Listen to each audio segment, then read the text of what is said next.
Seems straightforward. In a Yuletide bombshell, Arlington's town manager considers another career option, then pulls out of the running. What caused Adam Chapdelaine to stay the course right here in Arlington? The ubiquitous Lime bikes will be no more in these parts. This after it was announced the bike-sharing company is peeling out of town. What, if anything, will be taking Lime's place? And as we observe Dr. Martin Luther King's 91st birthday, we talked to someone who had a front row seat to the tumult that was the civil rights movement in the 1960s. It's a struggle that still exists to this day. Tonight, reflecting on one of the most transformative and influential icons of the 20th century. From McLennan Park to Spy Pond, from Poets Corner to the Mystic River, we have Arlington covered. We're your neighbors, a friend you can turn to. This is ACMi News. Arlington's town manager is staying put. This after it was reported last month that Adam Chapdelaine was one of the 3 finalists for the town manager's spot in North Attleboro. Hello, I'm Tyler Valancourt. And I'm Brenda Mahoney. Chapdelaine tells ACMi News he withdrew from the running after having a productive discussion with the select board earlier this month. ACMi News Director Jeff Barn talked to Chapdelaine about his decision to stay in Arlington, saying he feels better after having met with the select board. I'm at the point in my life where my kids are about to start school, and if there are times to consider moving, you want to do that likely before your kids are into a public school system. So my daughter would be starting school next September, so this is a time where I'm thinking about what are the decisions my family needs to make or I need to make to get my family situated. And that coupled with I was approached by a recruiter for this opportunity in North Attleboro, and at first thinking about moving back down to this other southeastern part of the state where I'm from. I wasn't initially interested, but the more I had looked into it, they were a town that had changed their form of government and were looking to professionalize and modernize, and it was compelling and attractive to think about being the person that to first put your stamp on creating something new in a place like North Attleboro. So that was sort of what my mindset was in giving it some consideration.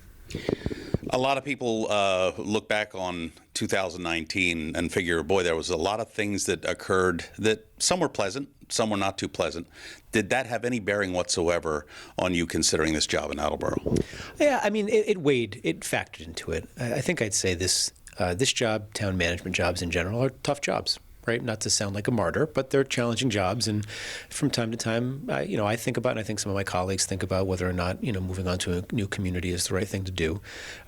So yeah, I would, to be completely honest, yeah, it weighed into it. It wasn't the driving factor by any means, but yeah, certainly a year like we had was challenging. But I'd also say I always keep on my desk a list of long-term goals.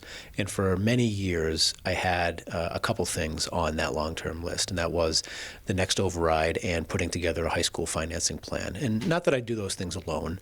Those were obviously, community-wide matters, but both were achieved this year. And having those been achieved, was also a prompt for me to think about, whether or not looking at something new was the right thing to do. But I also, in sitting with the board last week, among many other things we talked about, was compelled by needing to do more, right? Let's get this high school built. It's get some shovels in the ground, and there's plenty more for us to do. And I think staying here and being part of doing that work was also compelling to me. Chapdelaine became Arlington's town manager 8 years ago after serving 2 years as deputy town manager. Meantime, so far, 8 candidates have taken out papers for Select Board, School Committee, and Town Clerk in this year's town election. Select Board Chair Diane Mahan is running for re-election after pulling papers last month. Leonard Diggins of Windsor Street took out papers December 31st for the Select Board.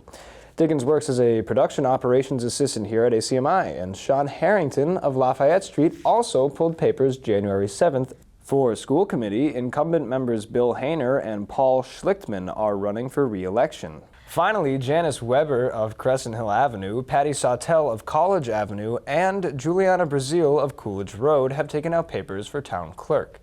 This year's town election is set for April 4th. Arlington now has its first ever Coordinator of Diversity, Equity, and Inclusion. Jillian Harvey was hired for the new position last month, a position that aims to better understand the many challenges Arlington residents are facing. Ms. Harvey's path to Arlington began when she was studying at UMass Amherst, where she says she felt the need to advocate for those who were underrepresented. Just 1 week into the new position, Harvey went before the Select Board in its first meeting of the new year. So I just want to say I've been here a week and it already feels like home. Everyone I've met so far has been really welcoming and warm, and Arlington seems like a great place to be, so I'm glad I'm here. I'm really looking forward to working with the commissions that will be under me, the Human Rights Commission, the Rainbow Commission, and Disabilities. And I'm really looking forward to taking on this ADA coordinator role as well, because that's something new that excites me. So yeah, do you guys have any questions for me? Or? I didn't actually have any questions, but I did also want to welcome you. Really glad to have you. There's some things that I'm so proud of that we've done in Arlington, like the creation of the Rainbow Commission and like the score that we got on the most recent HRC. I don't know if you saw we got ourselves 100, once you counted in some bonus points, which I think is, and so there are things that we've done that I'm really happy about, but there's so much more to be done, and I'm really glad you're here to help us. We're about to dive into pretty robust training with over 60 town staff on issues of race, equity, and leadership. We're doing work in the police department, and we want to broaden the dialogue to the community in general. And I think having a resource that can advise me, advise the HR director, work with Health and Human Services, and again with those commissions is critical, right? These are changing times. And having somebody who isn't just passionate about the work, but knows the work, knows the language to use, knows how to talk to people about these very difficult issues, it's a critical thing for us to have, and I think she's here to do that work. Harvey's position was created last summer to act as liaison for several town citizen commissions, at this point focusing on the Human Rights, Disability, and Rainbow Commissions. The Select Board and Redevelopment Board are joining forces, holding its first combined meeting in recent memory. The two boards met at the Senior Center January 13th to see how they can work together on top issues affecting zoning, such as affordable housing and commercial districts. They agreed the Select Board should weigh in on ARB proposals before they go to town meeting. Such as this year's proposed Affordable Housing Trust Fund. Once established, the trust could receive money or property from public or private sources and possibly from a future real estate transfer fee. The board also discussed reaching out to residents on bigger issues related to the overall direction of the town's development. And the thing that I am most worried about for the town at this point is housing and housing cost. I'm really glad to see everybody here, to have us all work together on this, because I think one of the things I saw last year in town meeting was that this change is even harder than I thought it was going to be. And I think that it's with us working together that we're going to be able to make some of these changes that we absolutely have to do. We draw a distinction between affordable housing, as that term is legally defined, and affordability in general.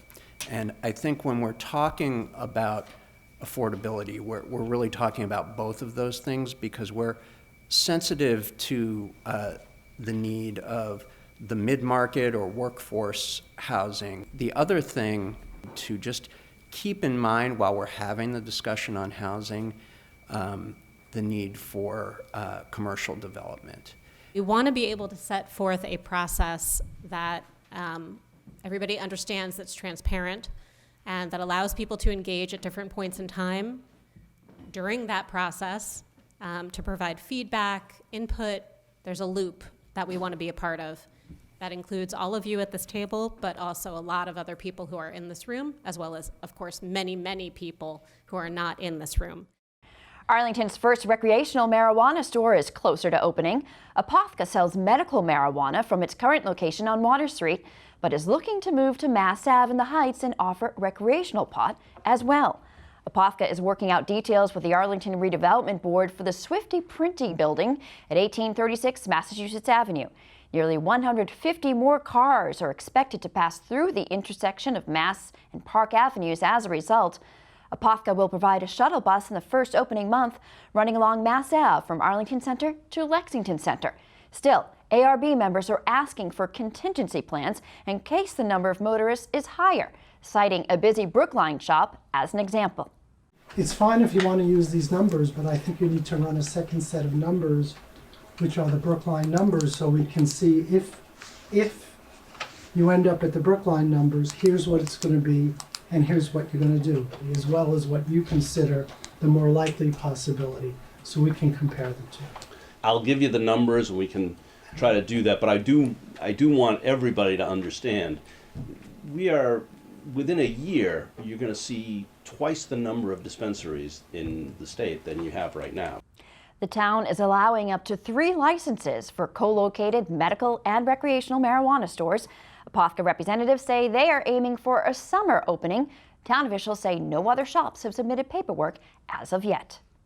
Arlington's bike-sharing system has just applied the brakes. San Francisco-based Lime announced this month it won't be renewing its contract with the Metropolitan Area Planning Council to provide dockless bikes to towns like Arlington, Watertown, and Chelsea. ACMi News contacted town officials about any potential alternatives to the Lime bike for Arlington in the future. We're told some possible options can be raised in the next few weeks before the warmer weather returns in the spring. Arlington lost one of its favorite sons last month. Walter Scott passed away on December 28th at the age of 84. Scott was the broadcasting voice for so many things hockey throughout New England. He worked at WBUR, where he called hockey games for Boston University. You could also hear Scott on WBZ Radio, broadcasting the Beanpot Tournament, and he'd been the voice of the New England Whalers of the former World Hockey Association. As you may already know, ACMi was lucky enough to have Scott on our air, calling hockey matchups for the Spy Ponders of Arlington High. Tonight, a special thank you from all of us here at ACMi to a rabid New England sports fan, a true professional, our amiable colleague, and dear friend. Good evening, Arlington hockey fans, and welcome to Songus Arena in Lowell.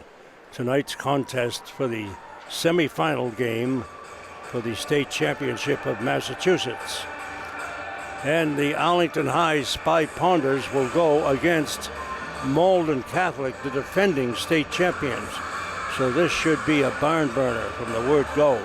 I remember the first time I met Walter Scott. He had come into the Arlington studio here on Park Avenue and was very concerned that he's been watching the hockey games, but there's something wrong with the audio. He said he can hear the whistles and he can hear the skates on the ice, but there's something wrong. He can't hear the announcer. And what had happened was I approached him saying, sir, I'm sorry, we don't have an announcer. I said, I've been asking, for years for someone to help announce the games. And he says, well, I'll do it, but please stop playing the games without an announcer. He was a fantastic broadcaster. He loved the Arlington Spy Ponders. He was an avid sports fan. He was an Arlington resident, and we miss him very much. So we do say goodbye to Walter Scott tonight. And Walter Scott, rest in peace. Thank you for your contributions for ACMi and to the Arlington boys hockey team. Whoa! Go! Arlington has scored! It's all over. The Ponders have won, and they'll go to the TD Garden. Whoa! During warm-ups, I would always see Walter accompanied by someone walking up into the stands, putting on his headset and getting ready to do his commentary. And honestly, I noticed it. It was something that I was used to seeing and that I enjoyed seeing this guy who has such a rich background. Having him gone this year it's different. Watching the film itself is just very new to me because I'm used to hearing his voice behind all of the great goals and all the great saves that are made throughout the game. And Mr. Kohlberg does a fantastic job now, but it's a legacy that can't be replaced. Longtime Arlington hockey broadcaster Walter Scott said this of the Spy Ponders before their playoff run began. I think they could take the whole thing this year. Mike Curran centers it in front. A goal! It went in! Curran just scored again. He centered it from behind the net. It hit Pasquale and went in the goal. So the Ponders have scored, they've won. And Arlington has won the Super 8 Massachusetts State Championship since 1972, a long time coming, so the Ponders can refer again to Hockey Town, as they used to be called years ago.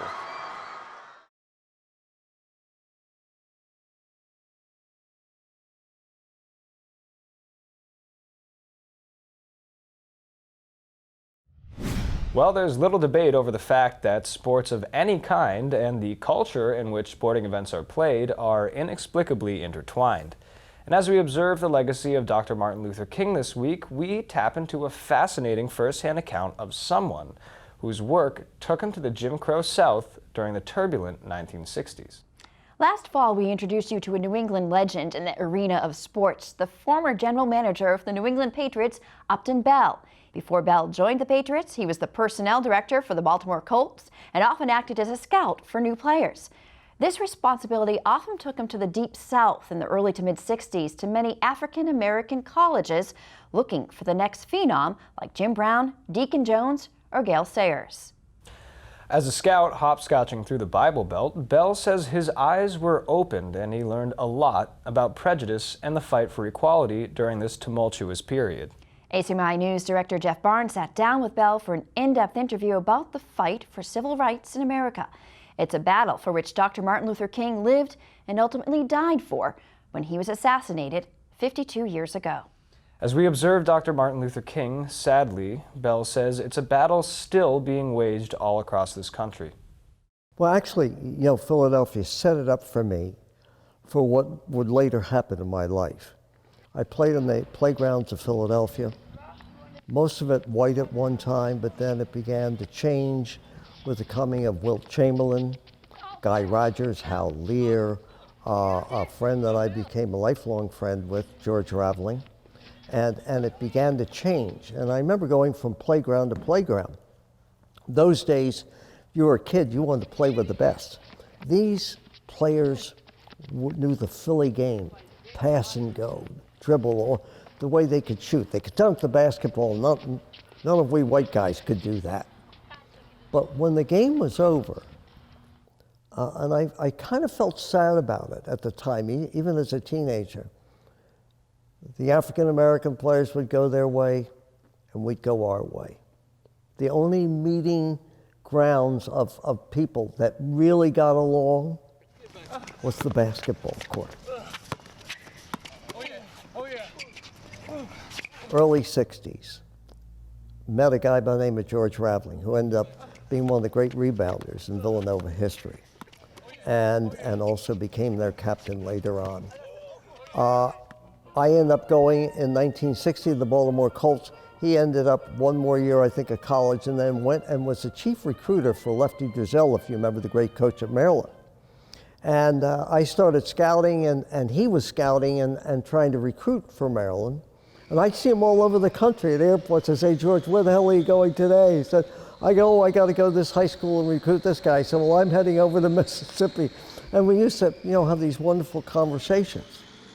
As it turns out, one of the great turns in history is that Raveling, I think it was in his senior year, he and a friend of his decided to hitchhike from Philadelphia to Washington for the famous Martin Luther King, I Have a Dream speech at the Lincoln Memorial.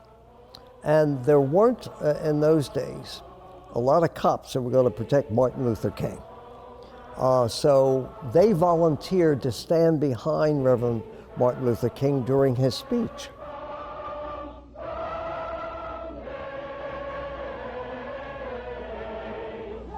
We will be able to speed up that day when all of God's children, black men and white men, Jews and Gentiles, Protestants and Catholics, will be able to join hands and sing in the words of the old Negro spiritual, free at last, free at last. Thank God Almighty, we are free at last.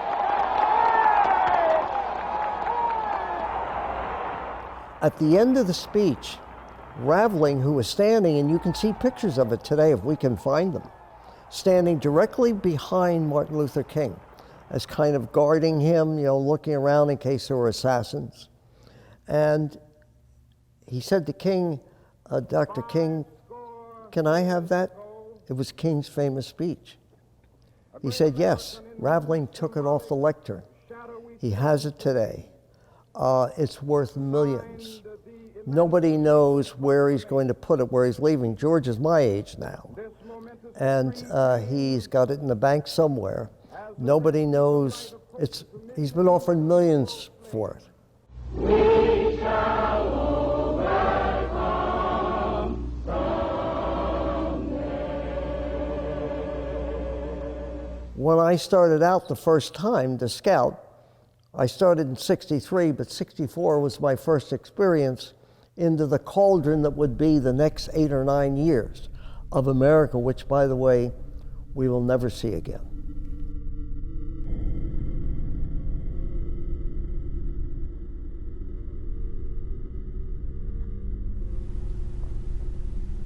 I drove the whole country and saw all the different attitudes.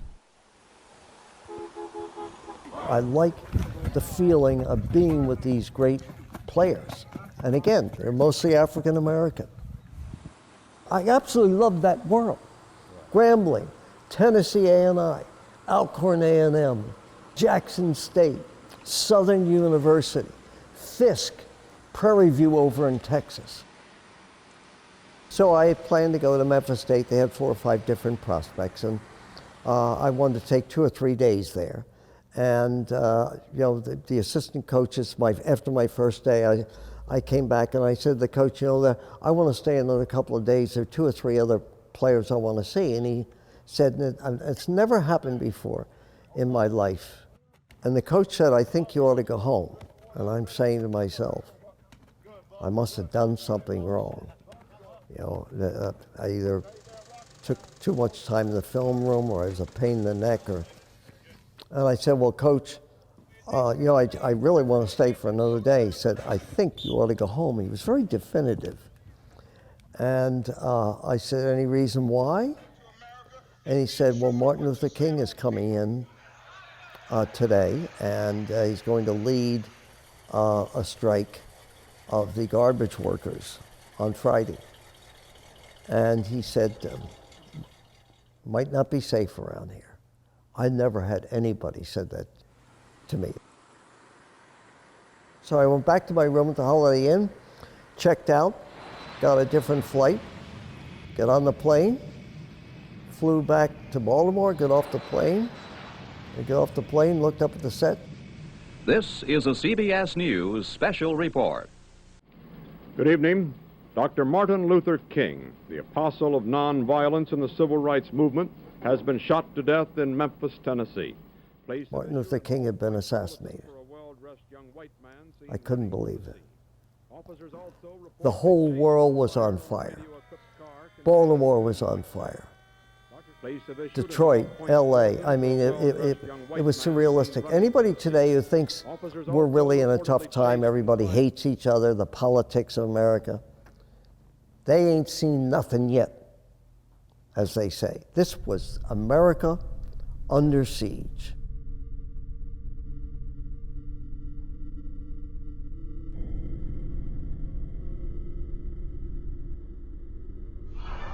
And I've looked over and I've seen the promised land. I may not get there with you, but I want you to know tonight that we as a people will get to the promised land.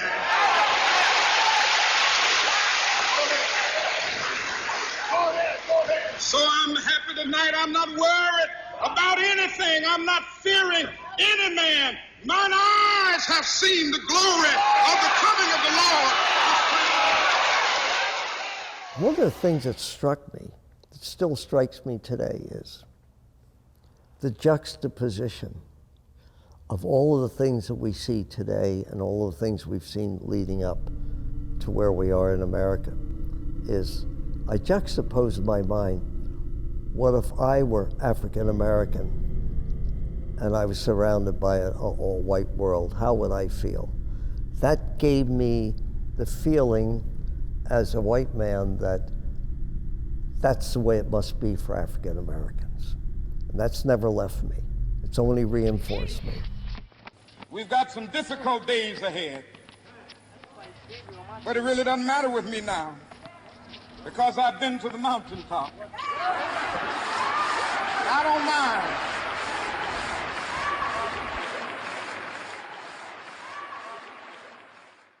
There are many activities taking place at Arlington High School in the new year in the midst of the winter season. And we have all your Arlington High School action. So let's turn it over to Studio B, starting with Sagar Rastogi. Welcome to the Ponderscope, your Arlington High School news, updates, and more. Are you interested in a chance to show off your musical talents, poetry, or comedy? Then make sure to sign up for Open Mic Night hosted by the class of 2021. The event will be held in Old Hall on Friday, January 17th from 7 to 9 p.m. Pizza and snacks will be provided. If you are interested in performing, sign up using the form on the Daily Post or at the door. Tickets will be $5 and sold at the door. Hope to see you there. Make sure to stop by Stand Club's annual Battle of the Bands next Saturday, January 25th at 7:30 p.m. at the Regent Theater.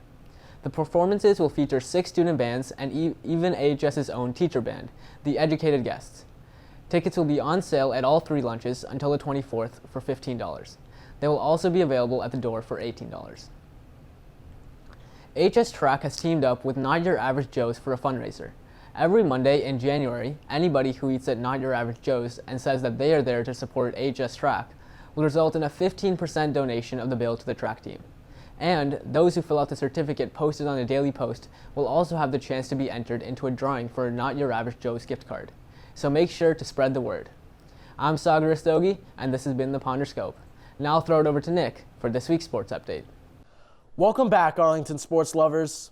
It's been a great new year for our Spy Ponders, who've had a great winter season so far. The Ponders on the ice have been making a statement this season, with the boys taking recent wins against Lexington, Winchester, and Woburn. On the Spy Ponders. Oh, Missouri did a nice job running the laser shot. Score! Number 16, Brandon Jones, as that play was created by Anthony Missouri, who put some really nice pressure. The girls on the ice also took a win against Lexington on the road, but unfortunately, were unable to play Winchester at Ed Burns Arena due to power issues in the building. The match has been rescheduled for January 22nd at 4 p.m., but you can catch them back at home against Wilmington this Saturday. Taking a look over to the court, girls basketball brought in a couple of wins in the new year against Winchester and Watertown, while the boys struggled against recent opponents Watertown, Belmont, and Wakefield. What do you look for in the second half of the season, Coach? I think, just playing cleaner, getting a little bit more, we have guys that are, improving every day. And I think that, if we can continue to work and just continue to, the Middlesex League schedule is an unforgiving one, but I think it's one that we're, totally willing to, accept that challenge and just, take every game as it is. They're all puzzles, but you got to be disciplined, you got to execute, and you got to, find the right way to get a W in this league. So. The wrestling team had their first home meet of the season last week, taking a massive 53-17 win over Woburn. They'll be back in the pit next Wednesday. But now, let's take a look at some upcoming matchups. On Martin Luther King Day, you can catch an exciting matchup of boys hockey versus Pope Francis at 2, and the girls take on Long Meadow at 6. On Wednesday, wrestling takes on Wilmington at 6, and on Friday, you can catch a basketball doubleheader against Lexington, with the girls on the court at 5:30 and the boys at 7. And on Saturday, Spy Ponder Hockey takes on Burlington with the girls on the ice at 6 and the boys at 8. That's it for this week's sports update. Tune in next week to see how our Spy Ponders have continued their mission to qualify for the playoffs. I'm Nick Antonakis. Back to you at Studio A. Thank you, guys, and don't forget to stay with us for all your latest news and sports updates. Well, that'll do it for ACMi News here at Studio A. I'm Tyler Valancourt. And I'm Brenda Mahoney. Thanks so much for joining us. We'll see you next week. You can always check out our latest segments and newscasts on the web at acmi.tv/news. And don't forget to like us on Facebook and follow us on Twitter and Instagram at ACMi News. Make sure to subscribe to our YouTube channel as well. You'll find us at youtube.com/ACMi News. If you have any news tips for us or wish to become a citizen journalist, we'd love to hear from you. Email us at news@acmi.tv or stop by ACMI Studio A at 85 Park Avenue.